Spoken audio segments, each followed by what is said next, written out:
الحياة شوقا إلى المولى أتاي أسلمت روحي للإله. أعوذ بالله من الشيطان الرجيم. بسم الله الرحمن الرحيم. الحمد لله والصلاة والسلام على رسول الله وعلى آله وصحبه ومن والاه. أما بعد. Hürmetli kardeşler, biz bugün Sure Al-İmran'ın 159. ayetiga keldik. Bugünkü ayette Allah Subhanahu ve Taala Uhud urushida yuz bergan bir qator masalalardan keyin rahbarda bo'lishga tegishlik, qo'mondonda bo'lishga tegishlilik sifatlarningki eng namunaligini Rasulullohga berganligini Alloh subhanahu va taolo bu oyatda bizga bayon qilyapti. Davatudi. Astagfiru billah.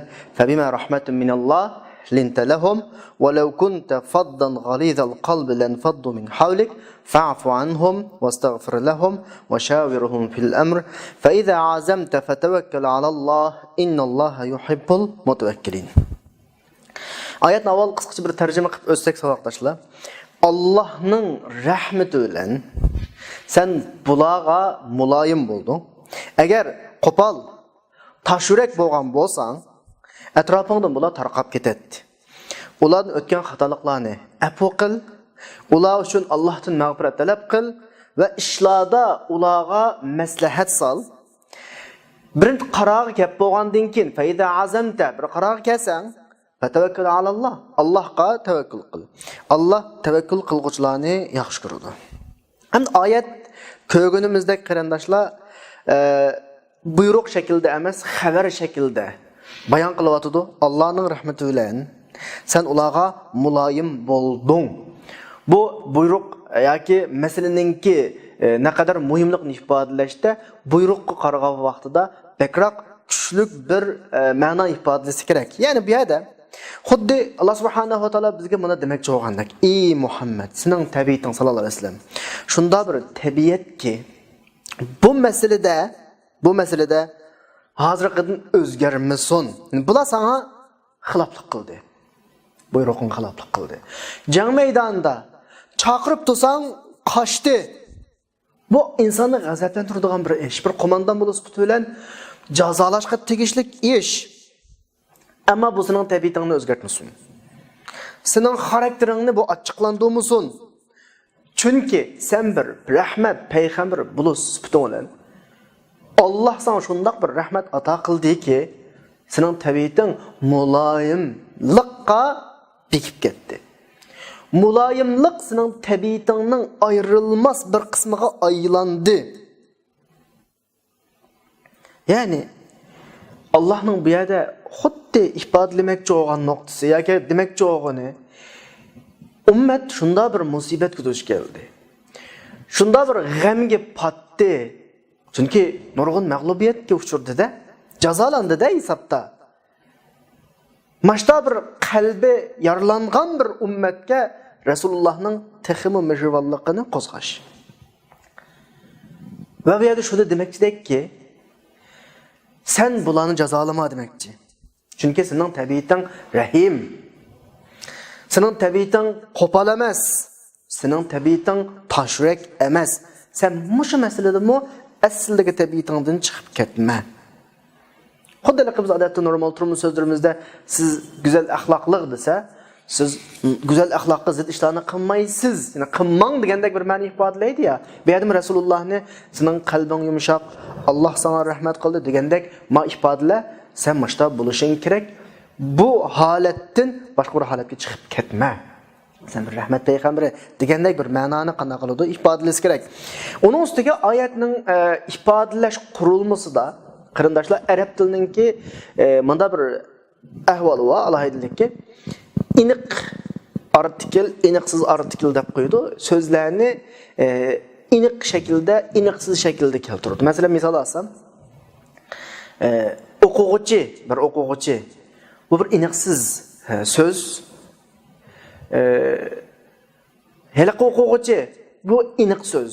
Arab tilida bu iniqsiz so'z bilan iniq so'zni ya'ni alif lam bilan ifodalaydi. Fabima rahmatindagi rahmat iniqsiz ifodalandi bu yerda. Endi arab tilidagi ifodalash qoidasi bo'yicha iniqsiz kelgan so'zlar. Iniqsiz degan gapga diqqat qilinglar. Iniqsiz degan nima desanglar, inson uni yo hajmi favqul oddiy ko'p katta cho'ng olganlikdan hamma tarafini bilib bo'lmaydigan insonga yoki qattiq kichik olganlikdan inson uni bilmaydigan degan gap. Chunki so'zning atalg'usining o'zidan chiqib turibdi. Iniqsiz degan inson iniq olmagan degan gap. Qanday narsa iniqsiz bo'ladi? Ya haddidan ziyod kichik, biz uni ko'rolmaydigan darajada narsalar iniqsiz bo'ladi. Yoki favqul oddiy cho'ng, biz bir tarafini ko'rganimiz bilan qolgan taraflarini bilmaydigan. Masalan, deylik bir cho'ng tog' desak, biz tug'an yerimizdagi kichik bir doirani bilamiz, qolgan tarafini o'qimaymiz. Cho'ng o'rmonlar tug'an yerimizni bilamiz, qolgan yerini o'qimaymiz. Demak, arab tilidagi iniqsiz keltirilishi so'zninki. Uni aslining ya haddidan ziyod kichik yoki haddidan ziyod katta, ko'p, cho'ng ekanligini ifodalaydi. Mushu nuqtadan bu yerdagi Fabima rahmatindagi rahmatni iniqsiz keltirishi Alloh sana ajoyib bir rahmat ato qildi. Cheksiz bir rahmat ato qildi. Adatsiz, son-sanoqsiz rahmat ato qildiki, mushu rahmat sening tabiatingga aylanganligi uchun, sening vujudingga singib ketganligi uchun senda muloyimlik va sen ularga muloyim bo'lding. Ya'ni bu yerdagi rahmat insonning idrokatning ustundagi rahmat. Dedikki baya bir so'zning iniqsiz keltirilishi ya cho'ng. Ya'ni inson uni bilib bo'lmaydigan darajada. Ya kichikki idrokatning ostidagi uni bilish darajasiga yetmaydi. Bu yerdagi rahmat insonning idrokatining ustundagi bir masala. Ya'ni tushunib bo'lmaydigan darajada, ya'ni bilib bo'lmaydigan, hazm bo'lmaydigan darajada rahmat deb Allohning payg'ambarlariga bergan bu rahmat sifatining favqulodda cho'ng ekanligini ifodalayapti. Bilasizlar, ma oyat Uhud urushi vaqaligidan keyin keldi ya. Uhud urushi vaqaligida bir necha hodisa yuz berdi. Birinchi hodisa Rasululloh Quraysh bilan urush qilish uchun Madinaning sirtiga chiqmayli degan ko'z qarash etdi. Rasululloh. Undan keyin Badrga qatnashanmagan, urush qilg'usi ba, o't yurak bir qism sahobalar chiqdi Rasululloh deb ma maslahat bilan Rasululloh chiqadigan bo'ldi. Rasululloh rasmiy dubulg'i savatlarini, jang kiyimlarini kiyib tayyorlab bo'lgandan keyin bulimda qarab baqib, Rasulullohni qilg'usi yo'q ishga majburlab qo'ydikmi ya? deb Rasulullohning qishig'iga kelib, "Ya Rasululloh, endi o'zlarini qilg'ilari yo'q ishga majburlab qo'ygan bo'lsak, bo'ldi chiqmaydi." Rasululloh dedi-ki, "U yerda payg'ambar o'zining jang kiyimini kiyib bo'lgandan keyin urushga qatnashmay, uni sanmaydi." deb urushga hozirlik bitib bo'ldi ya, chiqdi. Bu birinchi ish. Yani bular Resulullah'ın hesapta özün məsləhət olan məcburluğun birinci iş. İkinci iş, yolunun tənidin, yolunun yerimidən Abdullah ibn Ubey qoşunun 3'ten birini başlap Medine'ye ketdi. Resulullah o kadar agahlandırgan bolsa mı ketdi demdi. Bu ikinci iş. Üçüncü iş, okçularını tağının üstü gurullaştırdı. Resulullah ulağı o kadar agahlandırıp təkidledi ki bulanın reisi Abdullah ibn Cübeyrə'ge bizni sizlar mayada turib, neyzi o'qiyolar bilan atliqdan qo'g'danglar. Bizning keynimizdan hujum qilmasin. Biz yangsakmi, yengilsakmi, chim turinglar, mushu tarafdan bizga hujum qilib qolmasin. Lekin bular Rasulullohning buyrug'iga xiloflik qildi. Bu 3-chi ish. 4-chi ish, Rasululloh o'ldirildi deb gap taqilgan vaqtda qochdi. 5-chi ish, Rasululloh qochqanlarni chaqirib tursa, aldı keyniga qaramasdan ketdi. Bir qancha ahvol yuz berdi. Bu ahvollar Rasulullohning bir qo'mondan bo'lish sifati bilan ko'nglida bir iz qoldirdi, ta'sir qoldirdi. O'ylab boqaylik bizlarga. Masalan, bir tarafdan tushunib olmaylik. Bir askardagi askariy tuzum, askariy qoida, qo'mondan, askar nuqtasidan o'ylab boqaylik. Bu qadar ahvol yuz bersa, bir qo'mondan bo'lish sifati bilan Rasululloh ularni jazolamasmi? Jazolashi loyiq emasmi? Jazolashi kerak emasmi? Bu kadar ahvol ostida Alloh bu yerda nima deydi Rasulullohni? Men sana o kadar rahmat ato qildimki, sening tabiatingni o kadar rahmat bilan shakllantirdimki, mushu yuz bergan xatoliklarning hammani o'z ichiga oladi. Rahmat mendan sana. Madam rahmatni manbaga ekanman, cho'qim bu qadar ig'irchiliklarni, bu qadar qarshiliklarni Bu kadar xatoliklarni ko'taralgudek bir energiya ato qilib men senga deyapti Alloh subhanahu va taolo. Bo'lmasa normal insonda o kadar xatoliklar yuz bersa jazolamasmi uni? Chunki nurg'un mag'lubiyat o'rtaga chiqdi shu tufaylidan. G'albi qo'ldan ketdi shu tufaylidan. Bu yerda Rasulullohga mushu nuqtalarni alohida eskartiryapti. Ya'ni sen farishtaga payg'ambar qilib avatilmading. İnsonga payg'ambar qilib avatilding. İnson degan shu xatolashidi, o'zgarib turdi. Bu masalani bir savoq qil sen ularga nisbatan. Jazolash shaklda qilmay savoq qilgin. Men seni rahmat ustiga yaratdim. Sen o'zing mendan ummatingga o qadar ko'p yaxshilikni so'rading. Hatta Rasulullah'ningki şu Allah bergan marhamatlarının ifadesinden birisi Rasulullah Cibrail aleyhisselam Rasulullah'a nida qildi bir vaqtda. Allah subhanahu va taolo sening qalbingning sana degan gaplarini angladi. Sana nima deb javob qaytarganligini angladi. Allah sana tog' farishtalarini avatdi, xalaqancha buyurg'in. Rasulullah şu vaqtda dediki, meni tog' farishtalari chaqirdi, menga salom qildi dediki, ey Muhammad sallallohu alayhi vasallam. Allah meni sana avatdi. Men tog' farishtasi. Meni buyurg'in. Nimani xohlaysa, agar xohlasang, men bu qo'yishning ustiga shu Makkadagi tog'ning sifatida axshibinglar. Shuni dum ko'mtirib o'tay. Rasululloh dediki, balki Alloh ularning avlodlarining naslidan Allohga ibodat qiladigan, Allohga hech narsani shirk keltirmaydigan bir ummatni chiqishni umid qilma Rasululloh. Rasulullohning bu qadar rahmati bor. Aramızda bir eg'iz gap, egiz pes gap kelsa, yavatgudak mijozimiz bor-ku bizning birimizni.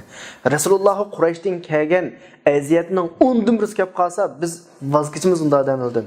Rasulullohning rahmat payg'ambarligi, Allohning bergan rahmatining ta'siri Rasululloh o qadar aziyatdan keyin ummatiga marhamatli. Rasulullohning bu marhamati yuqoridagi oyatdagi men Robbing sana bergan marhamat tufayli muloyim bo'lding deganning bir ifodasi. Yani Allah subhanahu wa taala bu oyatda xuddi sen shu qalbingdagi marhamatni dal ishlatadigan o'rin mush Uhuddan keyingi sendagi yuz bergan ba'zi bir ta'sirlar ishlatadigan shuni ishiltish orqali shu rahmat orqali bu ta'sirni yo'q qilishing kerak. Sen bu marhamat orqali bularga muloyim bo'lding. Bu marhamat orqali ular atrofingga to'plashdi. Nimishqa sening buyuk adab axloqing, buyuk kamtarliging, isil axloqing, muloyimlarcha tabassuming, ularga kuyinadigan bir qarashlaring, har odamning sharoitiga yarasha muomala qilishing, har odamning sharoitiga biqib muomala qilishing. Hatto birov sen bilan kurashib qo'lni tortmasa, sen qo'lini tortmoqdek darajada buyuk axloq bor senda. Mushlarning hammasi nima desa, dal mashta jiddiy paytilda ishiltish uchun sana bergan rahmatning ifodalari. Mana shu rahmatni bugun ishlatdi. Bugun yuz bergan xatolikni apoqil. Chunki sen bularni tarbiyalash bosqichida. Tarbiyalash degan nima desa, sen har yuz bergan xatolikqa ochiqlanish deganlik emas, tarbiyalash o'zini qattiq tutib olish, xatolik yuz berdiganlik aniq. Yuz bergan ishlarni bir dars qilish, savoq qilish, ibrat qilish. Har yuz bergan xatoliklarga ochiqlanib o'ltirsang, sen o vaqtda tarbiyatchi bo'lolmaysan sen o vaqtda. Agar sen ashta qo'pol, tashrak bo'lgan bo'lsang, atrofingni taqib etib nimishqa? Sen bularni jahiliyatdan chiqarib bugungi kunga kelding. Jahiliyatdan chiqarib bugungi kunga kelgandan keyin jahiliyatning ishi senda ko'rilmaslik kerak. Bu ochiqlanish, qo'pollik qilish, tashraklik qilish jahiliyatning shu. U yana asliga qaytarganlik. Bu atrofini, chunki buning atrofini yig'ilishda jahiliyatdan boshqa bir dunyoga chiqqanlik uchun, bir yo'qlikka chiqqanlik uchun atrofini yig'ildi. Ya'ni sen bularga shunga loyiq muomala qilmasang, atrofingdan qanday ketib qoladi? Tarqab ketibdi.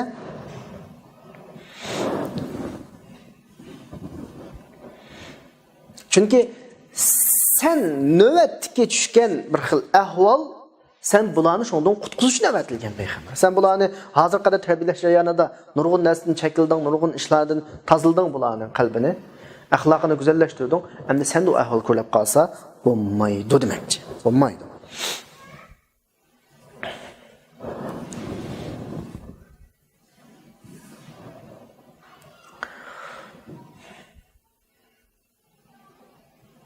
Hamma bilamiz bir normal turmushlarimizni misol olsak, ba'zida kasalni davolash uchun operatsiya qilish, kesish to'g'ri keladi. Kasal davolash bilan birga boshqalarni rahat shaklda davolash uchun shu o'rinni qanday qilamiz? Mas qilamiz. İjtimoiy turmushda, normal operatsiyalarimizda mas qilib, undan keyin yangi sanjisimi shunday keyin sanjaydi, kesimi shunday keyin kesadi. Shu ahvol shu. Maddi ishlarda bizning qilayotganimiz shu kundalik turmushimizda. Endi ma'naviy ishlardimi nasihat qildim, tarbiyaladim deblam boshqaning ustiga uni taq qilib yoki ig'ir bir narsa qilib, uni bir talishtirgan, ayblaydigan mana shaklda qilish masalani texmi ig'irlashtirib o'tadi. Shuna Rasululloh Alloh subhanahu va taolo bu yerda mas bir shaklda qanday qiladi, tarbiya qiladi va Rasulullohdan keyingi har qo'mondan, har rahbar, har yetaklig'ichiga qarata yetaklashning qoidasini o'rgatyotdi bu yerda.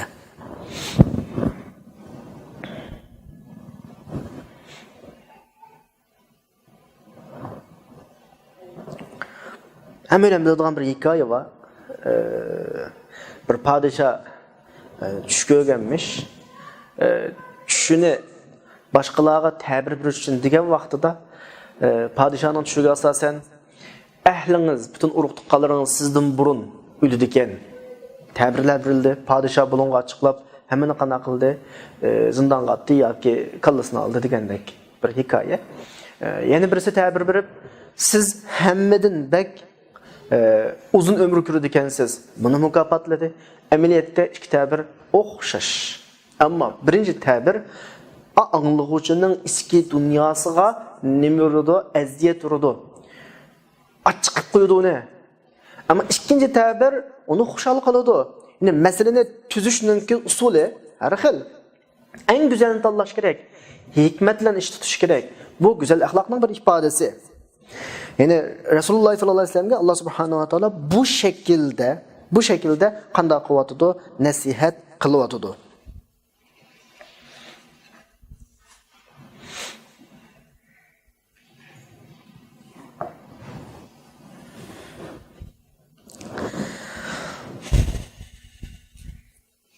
Ondan keyingi oyatning mazmunida oyatga bir qarab chiqadi. Agar sen qo'pol tashrik olgan bo'lsang, atrofingni taqib ketdi deb bilan Alloh fa'fu anhum. Ulardan afu qil. Afu qilish ilgirki bir oyatda mu'minlarning sifati shaklida o'tgan, shu vaqtda sizlarga men tushundirgan ismda afu qilish degan nima desa, yuz bergan xatolikni xuddi yuz bermagandek yo'q qilib o'tish, unutib ketish, hisoblamaslik, yo'q sanash. Mu'minlarning sifati bundan bir iborat va mu'minlar ochiqni yutib o'tadi, kadiminal g'oyib. Afu qilg'uchi ikki iborat va ochiq o'tish degan nima desa, boshqa bir xatolik o'tkazdi sana qarta. Sen bu xatolikqa qarta ularni ayblamading, jazolamading, har qanday bir inkosda bo'lmading. Ammo qalbingda o xatolik bor. Ma'u ochiq yutish. Bu eng tuan darajasi. Buningdan yuqori darajasi nima? Afu qilishki, boshqalar sana qarta o'tkazgan xatolik va jinoyat aybning xuddi yuz bermagandek supurib o'tish, yo'qlama qilib o'tish. Bu bayatangi kadiminal g'oyibdan bir daraja ustun holat. Endi oyatga qarasak, Rasulullohni dal mujnumi buyuradi. Qalbingda qolmasin. İşçangdanmı chiqaryapti, kallangdanmı chiqaryapti ularning xatoligini? Deb bo'lib, yani uning keyingi oyatga qaraylik, qarindoshlar. Muhim masala. Vastagfir lahum. Afu qilish bilallam ko'paylanib qolma. Afu qilish sana munosabatli ish. Sen menlam afu qilsam bo'ldi deb o'ylab qolma. Shunda bir gunohli borki, shunda bir xatolikli borki, shu xatolikning egisi afu qilgan taqdirdimi Alloh afu qilmaydigan. Endi sahabalarning yuz bergan bu xatolikni sallam afu qilish kifoya emas, balki Alloh afu qilish kerak. Buning uchun sen Allohdan bular uchun mag'firat talab qilishing kerak. Vastagfir lahum.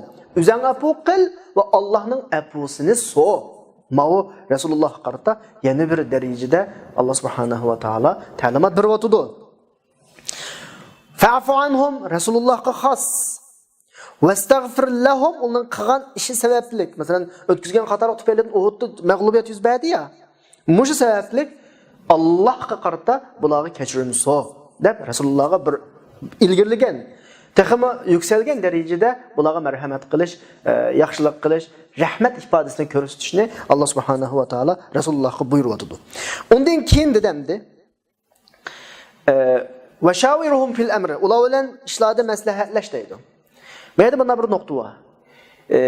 Uhudga bu şekilde kelish sahabalarning maslahati bilan bo'lgan ya. Rasulullahning asli Madinadan chiqishi yo'q deyli shu vaqtda. Zaten urush qilmasak bo'lmaydi deganlarning fikriga keldi ya. An Uhuddagi bo'lgan ahvol shu. Yuz bergan mag'lubiyat shakllari shu, g'alaba qilinmaganligi shu. O'lib ketgan sahabalar, shahid bo'lgan bularning hammasi qo'mondonga qarata, qo'mondonning kallasida rahbarning kallasida bu adamlarga maslahat salsak mashta ashiladi ekan deydigan bir tushunchani paydo qildi. Buning qarata yo'q. Maslahat har doim bo'lish kerak. Ammo maslahat bo'lish kerak, qaroni rahbar o'zi qanday qilish kerak, chiqish kerak. O to'g'rini to'xtamiz. Ya'ni sen maslahatni sol. Ayog'iz bu yerda maslahat saptim. Buning maslahatiga kiribdim. Buni mush ahvol yuz berdi deb maslahat sanmaydigan ahvol bo'lmasin. Maslahatni yomon ko'rib qolma. Bu ishni taqib etma. Tamam, sen payg'ambar. Sana Alloh tarafidan vahiy keladi. Sen ma'sum xatolashmaysa, ammo sendan keyin keladigan bir qo'mondonlar va demakchi bu yerda. Rahbarlar va demakchi. U rahbarlarga vahiy kelmaydi. Normal inson. Mesela shu rahbar bo'lgan, bosh bo'lgan odamning ustidan qolib qolsa, nurg'un musibat chiqishi mumkin. Bir odamning kallasi bilan ikki odamning kallasi o'xshamaydi. İnsanның o'zi yalğız ko'rgan masalalar atrofidagi bir qancha ko'z bilan ko'rgan masalalar o'xshamaydi. Shu Rasulullohga mayada sen shularning maslahatiga kelib bu qadar ig'ir oqibatga yuz bergan bo'lsa-mu, ammo maslahatga cho'qqum sol. Har doim maslahat sol. Maslahat bo'lsin. Qarasaqmi shu Uhuddagi masalalarni takror digimiz keladi. Herkes mi ola kabi içimizden pişirdiğin ya ki bir xapilik ya ki İslam'ın galbisi bu. Çünkü Uhud uruş arkalık bir kata meseleler, prensipler, harbi bazı kaideler, nurgun meseleler aydınlaştı. Tavlandı. Bu can bizge nispeten bir nemi can oldu bu? Terbiyeleniş, manevr can oldu. Bu candan keyin Müslümanların yine bir sahipsi açıldı ki İkinci qatim Müslümanlar sepe yengilip bakmadı. Muş jangdan keyin. Çünkü ma məşqninki neticesi özünün nimesini gösterdi, icabi təsirini gösterdi. Şu derecedeki hatta Abu Bakr radıyallahu anhu şunda halife olgandan keyin murtatlar ortaga chiqdi.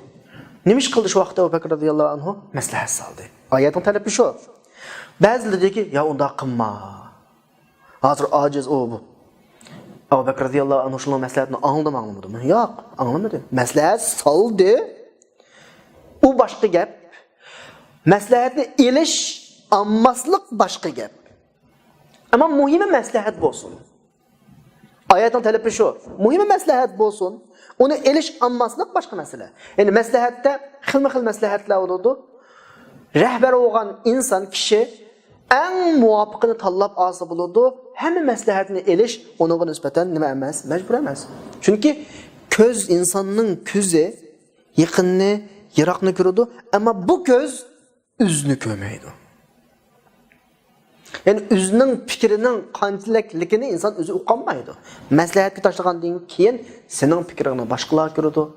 Boshqalarning fikrini sen ko'rsa, hatto sen maslahatga tashlagandan keyin o'zingning fikrining to'g'riligiga texmi qanoat qilsa, yoki o'zingning fikrining xatoligini tunib yetsanki, yanisi keyninga. Bu ahvollar. Ammo qaroni sen olsa. Maslahatni solsa, qaroni sen olsa. Bu şekilde. Herkes mu alaka bu yerden ve şaviruhum fil emri degan ayette Resulullah'a xuddi mundaq bir uçur bergandekki herkes mu maslahat septim muşta natija chiqdi, maslahatning foydasi yo'q ekan deb maslahatni sanmaydigan, hamma ishni o'zbeshlab qara qildigan bundaq ahvol bo'lmasin. Çünkü sen peygamber, sen dunyodan ketsa, ondaki normal inson o'rta musulmonlarning rahbari oludu. Şu vaqtda sana vahiy kelib sen ma'sum bo'lib xatolashmagan bilan ularni hech kim unda deyamaydi. Masala shu. Undan keyin faiza azamta fatavakkal alalloh. Bir qarog'i kip bo'lsan, xuddi Uhud urushida jang kiyimini kiyib bo'lgandan keyin tavakkul qilgandek, Allohga qanday qil tavakkul qil. Mana iymonning ahamiyati. Haqiqiy maslahatdan o'tkazib, qanoat qilib, masalalarning oldi keyin rarus o'lchab, foyda ziyonni o'lchab, bir qaror bo'lgandan keyin ikkilnish bu iymonning ojizligi. Shu vaqtda bizning shu bir qarorimiz mang desa, uning inni Alloh qo'ymaydi. Chunki mana bir nuqta bor. Biz mu'min bo'lib sifatimiz bilan to'g'ri deb qaragan ishimizga va imkoniyatimizning yarab birishicha, kuchimizning yetishicha bütün imkoniyatlarni sarf qilib, tayyorlik, hozirlikni qilib bo'lgandan keyingi masalani yana cho'ng o'ylab, masalaning natijasini o'zimiz o'ylab olib to'xtab qilishga yoki plan o'zgartirish bo'lmaydi. Balki kallimizda va maslahat, umumatan maslahat majlisdan chiqqan qaror va oldi keyindagi bütün sabablarning hammani o'lchab, foyda ziyonni o'lchab, imkoniyatning hammani sarf qilib bo'lgandan keyingisini kimga qo'yamiz? Allohga qo'yamiz.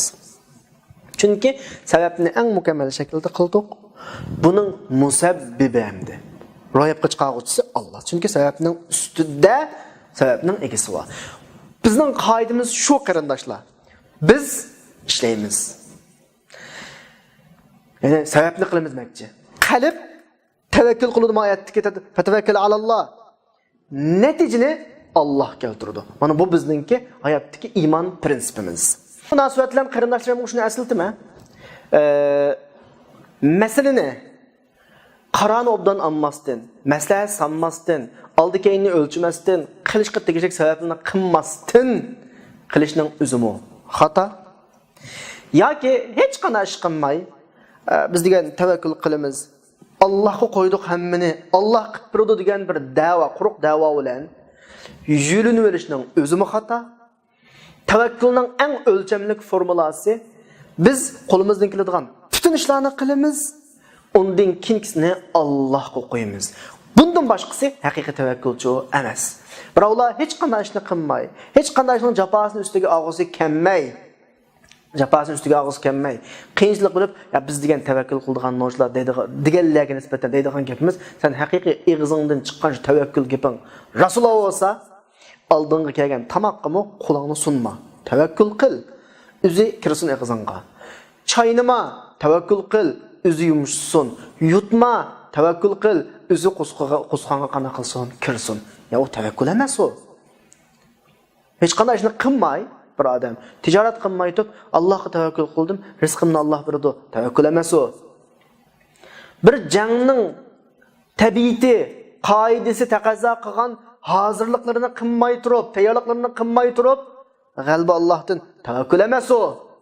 Tavakkul bayatın degandek qilishga tegishli bütün ishlarni qilsa, maslahat, majlis qarorlarini o'tkazsa, hazırlıkını qilsa, har qanday ishning qiladigan bütün oldin tayyorliklarini qulongdan kelishcha qilsa, masala sening doirangdan chiqib ketadi endi. Inson qiladigan bir doira bor, chek bor, inson o'tolmaydigan. Shu doiraga olib bo'lgandan keyin qog'inni tavakkul qilsa, undan keyinki masala kimning ustida? Allohning. Chunki biz sababni qildik, haqiqiy musabbib kim o? Alloh. Sababni biz qildik, natijaning sohibi kim o? Alloh. Tavakkul degan nima desa, lug'at ma'noda qarindoshlar, buni shu munosabatlarni depressiyaga. Tavakkul asli men bir ishni qilmagan vaqtimda boshqalarga havola qilish degan gap. Men qilmadim, sen qilib ber. Lug'at ma'nosi, endi diniy biz davatgan tavakkulning ma'nosi inson qiladigan bütün ishlarni qilib bo'lgandan keyin qilmaydigan bir darajaga yetadi, qilmaydigan bir chekka boradi inson. Shega bo'lganda Allohga, Alloh, sen menga bergan aql, idrak, kuch, quvvatlan qila oladiganlarning hammani qila oldim. Endi men qilmaydigan yerim keldim. Bu ishlarning hammani o'zlariga topshirdim. Sizlar eng go'zal bir taraf qilalar. Chunki meni yaratganingiz sizlar. Yo'qdan bag'ig'ini sizlar. Mush yerga akagini sizlar. Shuncha ishlarni qilishga qudrat, aql, tafakkur berganingiz sizlar. Endi men birilmagan yerga keldim. Mening kuchim yetmaydigan yerga keldi. Xuddi bundan burunqi bütün ishlarimni go'zal o'rinlashtirgandek, buni go'zal o'rinlashtiradiganligiga men ishinaman. Degan narsadan iborat tavakkul degan. Bu şekilde kılsa bu haqiqiy tevekkül oldu. Bo'lmasa o tevekkül bo'lmaydi. Çünkü bizning har vaqt o'qiydigan bir duoyimiz var. 5 vaqt namazımızda iyyaka na'budu ve iyyaka nasta'in. Nasta'in degani shu. Biz her işimizde Allah'a tayinimiz. Mana bunun özü nima? Tevekkül oldu. Bugünkü dersimiz vaqt nasıl bilan müşahede ahirlaştı. İnşallah kila saatlik derste Allah nasip kılsa 160. ayetni devam qilamiz. Kila saat ko'rishganga qadar hammalarni Allohga omonat qildim. Wa akhiru da'wana alhamdulillahi robbil alamin.